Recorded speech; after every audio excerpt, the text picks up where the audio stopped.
Hello friends, welcome back to another one of my videos. My name is Lizzie Pearl, but you can call me Lizzie, and this is Write with EP Corey, who is also me.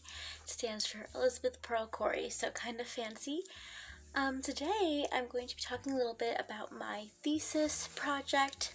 Essentially, I am doing a BFA in creative writing at Stony Brook University, and one of the lucky special things about the BFA there is we get to do a thesis, much like an MFA.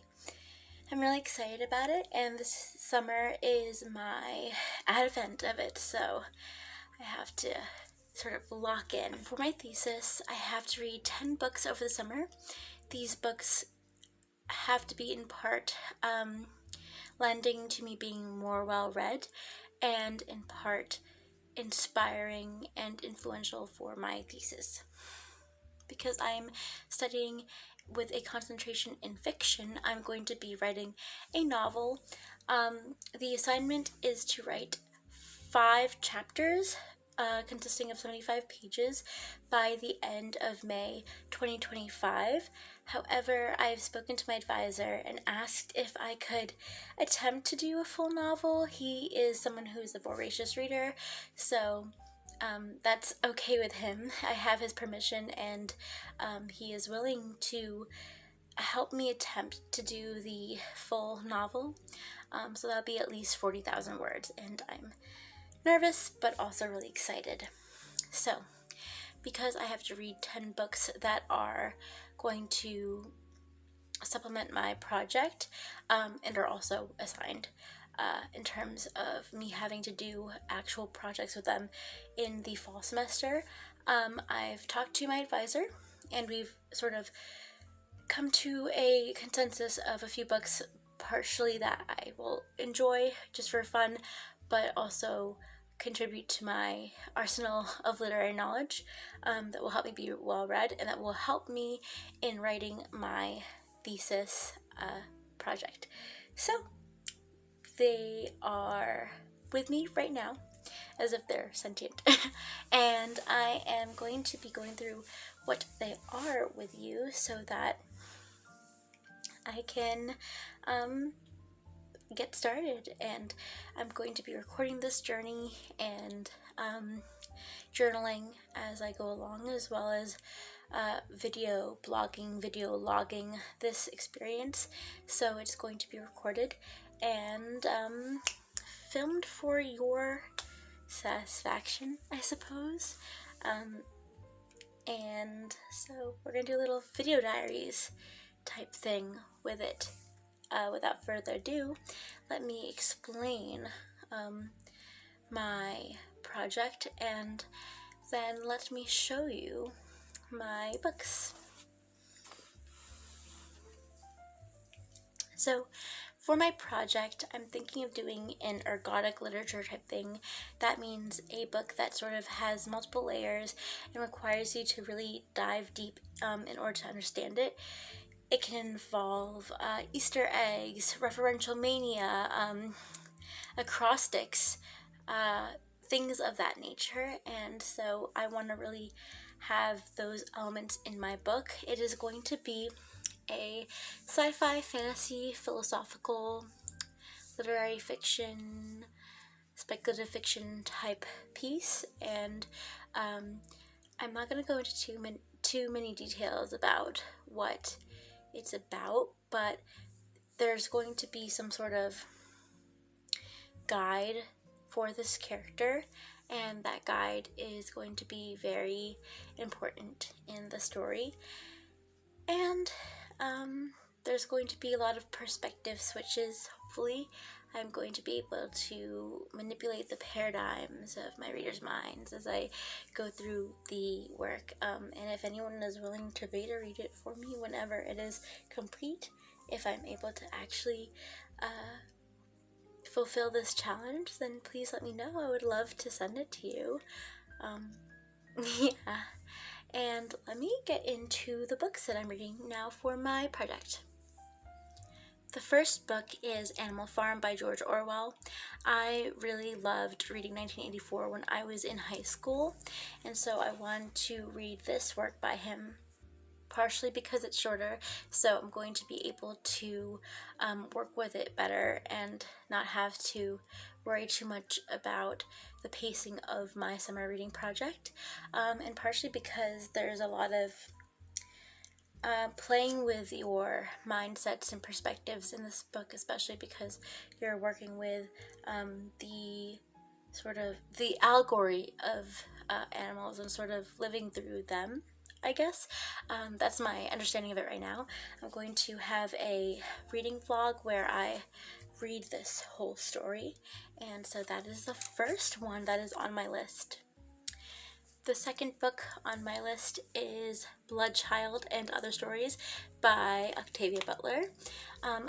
I actually was recommended this by my advisor because it is a collection of short stories, so it should be relatively easy to get through, and also because it has in the back, I believe, in the back or somewhere, it has Furor Scribendi, which is the passion of writing, and it is an essay that has to do with Butler's love of writing and how she goes about it. So I think that could be quite useful for me embarking on this mission.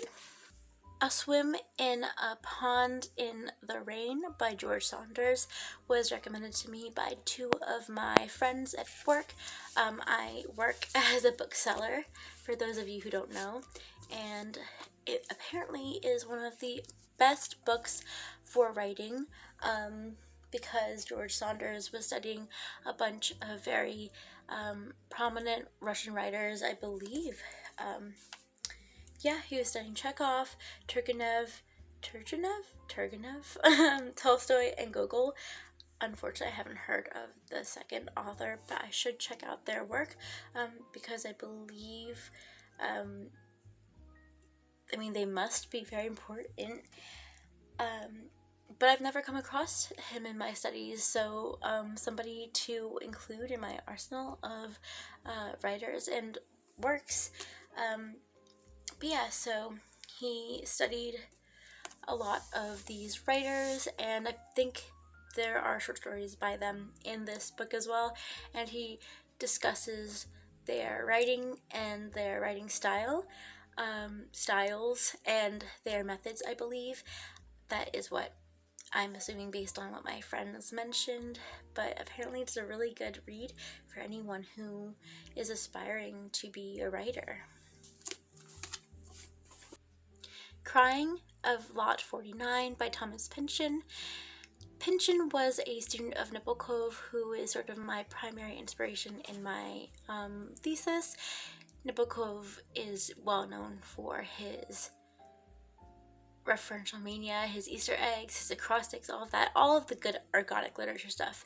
He served as an inspiration for Pynchon, as well as Mark Z. Danielewski, who wrote House of Leaves, and other writers of that sort of genre of ergodic literature.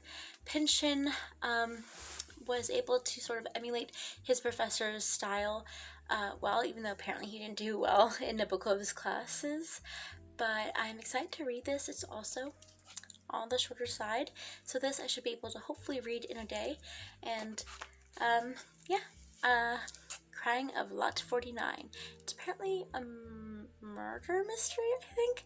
Well, whatever it is, I'm excited to see it unfold. And I also got a cool bookmark so that I could keep track of my pages. Oh, and I also have one in the George Saunders book.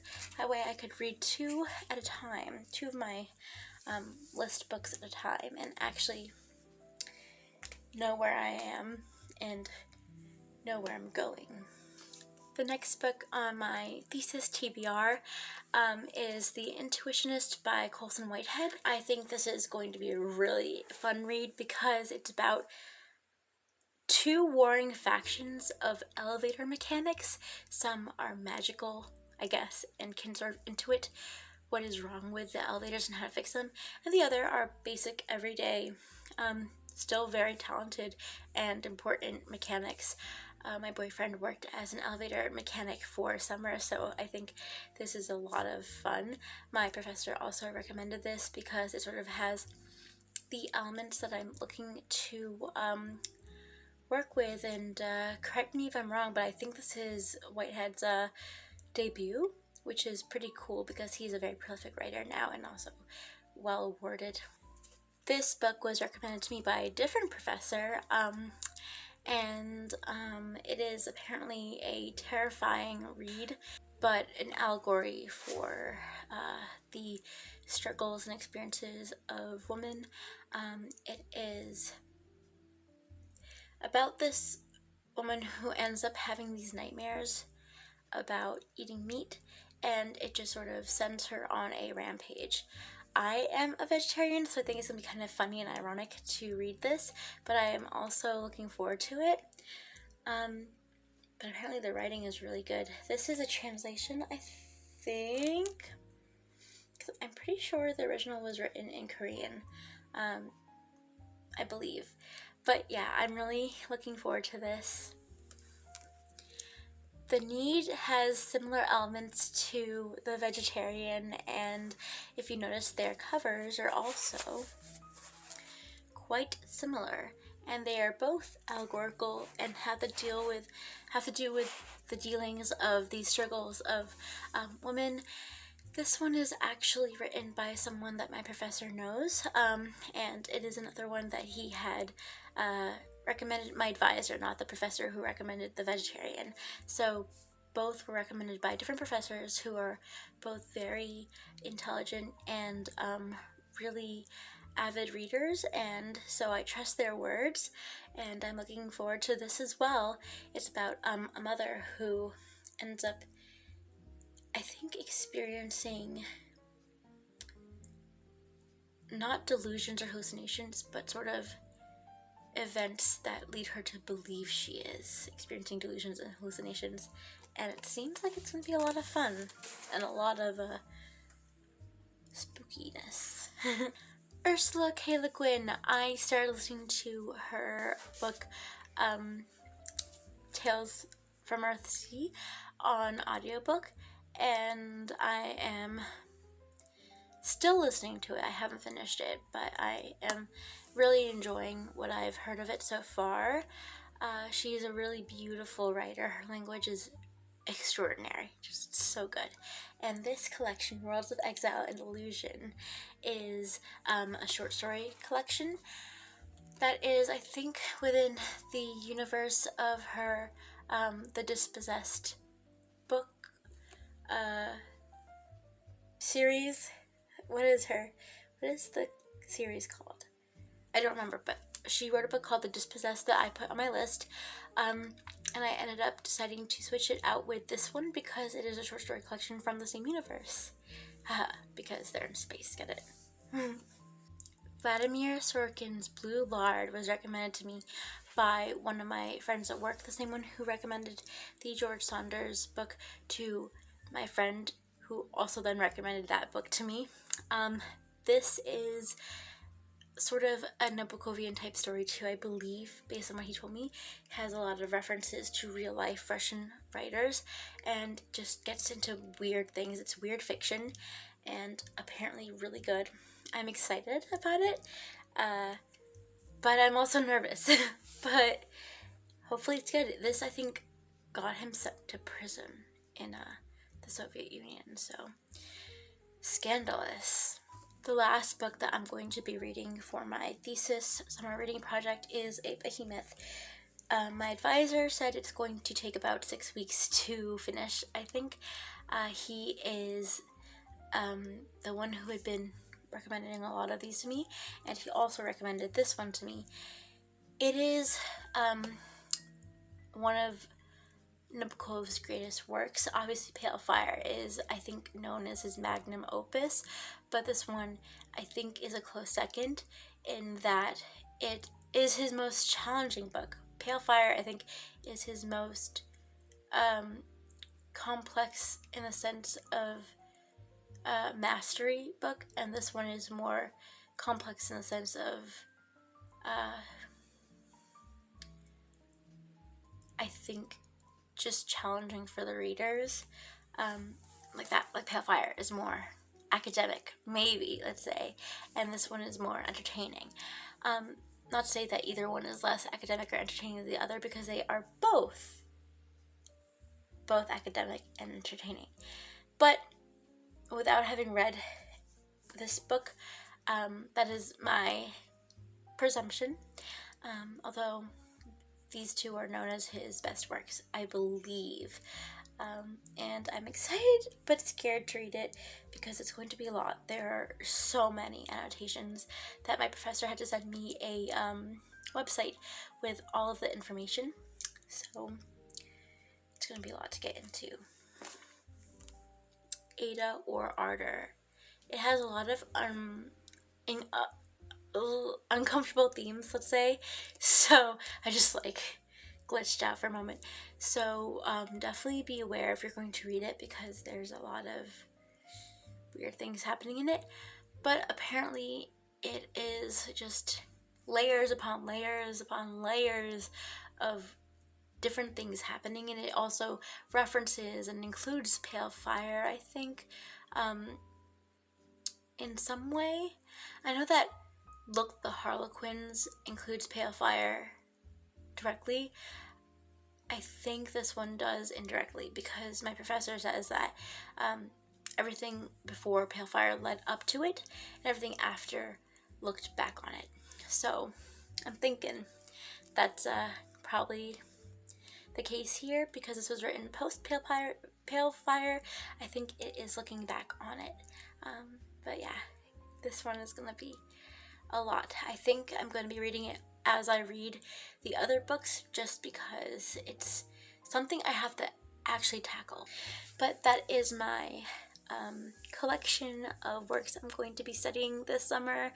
I'm going to get into them immediately. So as in, I think today I'm going to do a reading vlog with them. I'm also going to be doing a reading vlog at the park, I believe, and a writing vlog at a cafe, because those are just very cozy, very classic places to do those.